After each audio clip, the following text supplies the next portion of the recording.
Pada kesempatan kali ini saya akan memberikan opini jika seorang HRD dihadapkan oleh dua kasus. Yang kasus pertama adalah jika Anda sebagai HRD dan menemui karyawan di jam istirahat yang melakukan menonton situs porno menggunakan HP pribadi, koneksi pribadi. Apa yang Anda lakukan? Menurut saya, secara harafiah kasus tersebut adalah kasus pro dan kontra. Jika dilihat dari etika atau segi hak pribadi, tindakan tersebut adalah kegiatan yang sepenuhnya diilhami oleh pribadi seseorang tersebut dan itu adalah haknya. Tetapi di sisi etika kerja, tindakan tersebut adalah tindakan yang melenceng dari etika kerja karena membuka atau mengakses situs porno di jam kerja dan di lingkungan kerja. Tentu saja itu menyalahi aturan yang ada dan etika yang ada. Tidak tepat rasanya jika kita mengakses situs porno di lingkungan kerja. Jika saya sebagai RD, tindakan yang sesuai adalah menegur di saat itu juga pegawai yang melakukan tindakan etika yang keliru tersebut dan memberikan peringatan keras agar tidak mengulangi kegiatan tersebut. Selanjutnya adalah kasus kedua. Jika Anda menemukan karyawan melakukan manipulasi order yang kemudian direktur untuk memenuhi target penjualan akhir bulan, apa yang Anda lakukan? Berdasarkan privasi untuk mencegah hal tersebut. Sebagai HRD, wajib hukumnya untuk memastikan tindakan seluruh pegawai dan sesuai etika yang benar, sesuai etika kerja yang benar yang ditetapkan oleh perusahaan. Jika tindakan kecurangan yang dilakukan pegawai tersebut menyalahi etika kerja, wajib hukumnya sebagai HRD untuk melakukan tindakan tegas dan memberikan sanksi yang tegas berupa surat peringatan dan bahkan jika diperlukan melakukan pengancaman PHK terhadap pegawai yang tidak jujur dalam menerapkan pekerjaannya, melakukan kegiatannya agar tidak menimbulkan efek kebiasaan atau habit yang buruk terhadap perusahaan. Sebagai langkah pencegahan atau tindakan preventif, perusahaan harus memiliki sistem yang kuat agar tidak mudah dikelabui oleh pegawainya. Tentu saja ini dibutuhkan agar meminimalisir hal-hal yang tidak diinginkan tersebut terjadi kembali. Nah, sistem itu dapat mencegah para sales atau pegawai mengkelabui perusahaan dengan adanya orderan fiktif dan sengaja untuk melakukan retur secara ilegal untuk mendapatkan atau memenuhi target yang ditetapkan perusahaan.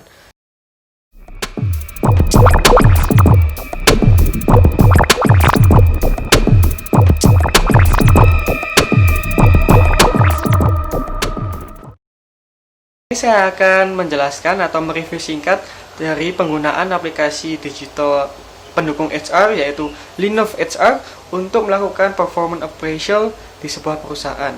Nah, dalam Linov HR, performance management itu terdiri menjadi 3 bagian, yaitu performance appraisal itu sendiri, review, goals management, and feedback. Keunggulan dari aplikasi ini adalah yang pertama ialah ada fitur performance review. Performance review digunakan untuk melakukan performance atau mereview seluruh kinerja karyawan sebuah perusahaan tersebut. Yang kedua adalah goals and KPI.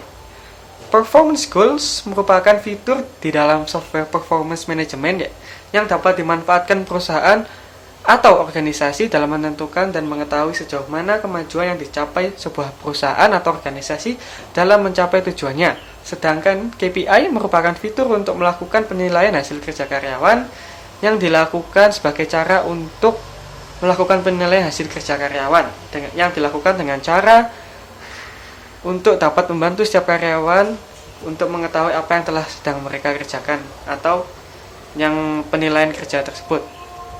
Yang ketiga adalah result. Result fitur ini dapat dimanfaatkan perusahaan untuk melihat hasil performance review dari individu, unit, divisi maupun departemen kerja yang mereka tekuni. Selanjutnya adalah fitur balance scorecard.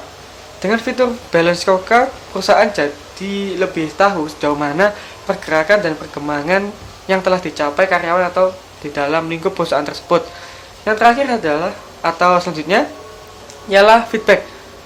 Performance feedback digunakan untuk seluruh karyawan untuk memberikan feedback untuk rekan kerja, manajer, bahkan untuk dirinya sendiri.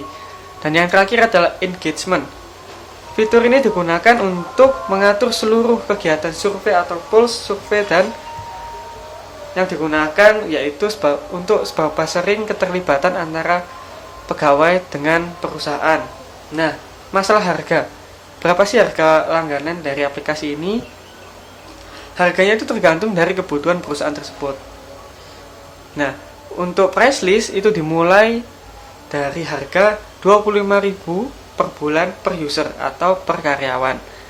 Nah, mengapa aplikasi ini tuh sangat recommended menurut saya? Karena aplikasi ini simple dan memudahkan perusahaan terutama bidang HR untuk melakukan performance operation yang efisien dan secara berkelanjutan yang rutin untuk misalnya setiap 6 bulan sekali atau tahun sekali, yang data-datanya karyawan tersebut sudah menjadi satu dan mudah untuk dicari.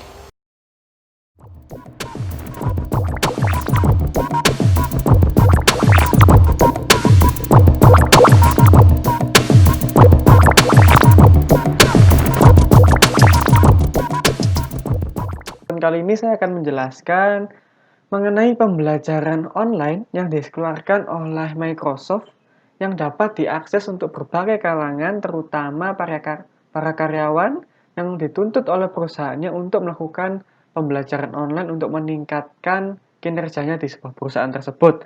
Nah, ini adalah contoh pembelajaran yang dapat diakses, yaitu Enable Modern Communication and Collaboration with Microsoft Teams, di mana pada pembelajaran kali ini berfokus pada komunikasi secara modern ya, dengan menggunakan aplikasi bawaan Microsoft, yaitu Microsoft Teams, yang memungkinkan segala kalangan dimanapun karyawan itu berada dapat mengakses satu layanan komunikasi secara bersamaan yang dapat digunakan untuk mengerjakan proyek bersama yang support oleh Microsoft Office dan juga mengadakan rapat atau panggilan call di segala penjuru dunia asal ada koneksi internet. Dan ini sangat memudahkan kaum-kaum muda atau milenial yang lebih banyak bekerja secara lapangan dan terutama untuk masa pandemi sekarang ini banyak terpakai karena work from home. Nah, pada tes kali ini diujikan adalah ini materi-materi yang diujikan. Yang pertama adalah introduction, pengenalan produk, yaitu Microsoft Teams, kegunaannya untuk apa. Dilanjutkan dengan fitur-fitur yang Microsoft yang usung, yaitu bisa meeting, voice, and device yang diusung, yaitu selanjutnya adalah customer success theory, ini adalah pengalaman-pengalaman perusahaan-perusahaan yang menggunakan Microsoft Teams untuk menunjang kinerja mereka di perusahaan yang mereka anut. Selanjutnya adalah assess your communication experience. Ini dapat diketahui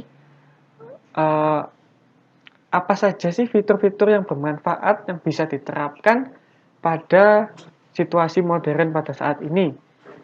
Selanjutnya adalah knowledge check. Nah, ini adalah kalau bisa disebut tes ya atau ulangan. Dari pembelajaran yang kita lakukan tadi akan dites menggunakan beberapa soal yang kita bisa pilih. Jika semua benar, maka kita bisa menamatkan pembelajaran ini, yaitu bisa ada rangkumannya, dan kita setelah menamatkan pembelajaran ini, kita mendapatkan sebuah achievement berupa badges atau emblem ya, yang bisa kita kumpulkan, dan kita dapat masing-masing emblem ini menghasilkan EXP. Nah, ini dapat meningkatkan kita level pembelajaran kita sampai mana. Nah, level ini bisa dibuat acuan untuk perusahaan untuk mengukur tingkat pembelajaran yang dilakukan oleh karyawan tersebut. Sudah level berapa? Semakin tinggi levelnya berarti karyawan tersebut rajin untuk melakukan pembelajaran daring ini yang dilakukan oleh secara otodidak atau sesuai arahan dari perusahaan tersebut.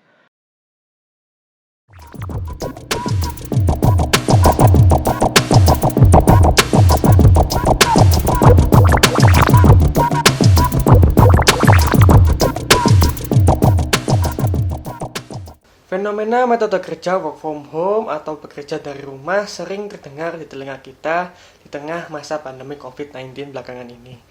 Metode kerja work from home merupakan suatu metode kerja yang memanfaatkan teknologi digital atau daring yang memungkinkan untuk karyawan dapat bekerja dimanapun mereka berada, atau dengan harapan bahwa karyawan tersebut tidak perlu lagi datang ke kantor untuk bekerja, melainkan mereka dapat bekerja dimanapun mereka berada dan terfokuskan untuk di tengah masa pandemi COVID-19 sekarang, mereka dapat bekerja di rumah masing-masing dengan harapan untuk menekan angka penularan COVID-19. Tentu saja metode kerja ini atau metode kerja work from home sangat berpengaruh terhadap perkembangan manajemen sumber daya manusia pada setiap perusahaan yang terdampak. Manajemen sumber daya manusia harus memutar otak agar dapat menemukan metode-metode kerja yang tepat, efisien, dan efektif, dan mereka juga diwajibkan untuk mempertimbangkan sesuai dengan aspek sumber daya manusia yang ada. Seperti contoh, dalam sektor penghitungan gaji dan kompensasi, tentu saja penghitungan gaji dan kompensasi tersebut tidak lepas dari dukungan aplikasi penunjang presensi karyawan secara digital atau online yang memadai juga. Seperti contoh aplikasi yang bernama Payroll Gajian. Melalui aplikasi Payroll Gajian ini, perusahaan terutama HRD diuntungkan dan dipermudah menggunakan aplikasi payroll sehingga pembelian atau penggunaan aplikasi tersebut berdampak positif dan worth it dengan beberapa pertimbangan sebagai berikut. Yang pertama ialah aplikasi gajian tersedia dalam bentuk aplikasi melalui smartphone ataupun dapat digunakan melalui website sehingga memudahkan penggunaan mengakses di mana saja. Aplikasi kedua, aplikasi gajian dapat memantau dan menghimpun data karyawan dan melakukan absensi yang mana data absensi tersebut menjadi terpusat dan mudah untuk diakses oleh HRD. Dan yang ketiga adalah aplikasi gajian memiliki fitur penghitungan dan pembayaran gaji lembur dan THR secara otomatis. Kemudian, aplikasi ini juga memiliki fitur penghitungan PPh 21 dan iuran BPJS secara otomatis juga di tiap bulannya. Yang terakhir adalah aplikasi gajian ini menjamin keamanan data penggunaan atau data pengguna dari adanya penyadapan dan penyalahgunaan. Tentunya aplikasi ini dapat menunjang kinerja HR dalam kontribusi dan kinerjanya di perusahaan di tengah masa pandemi COVID ini.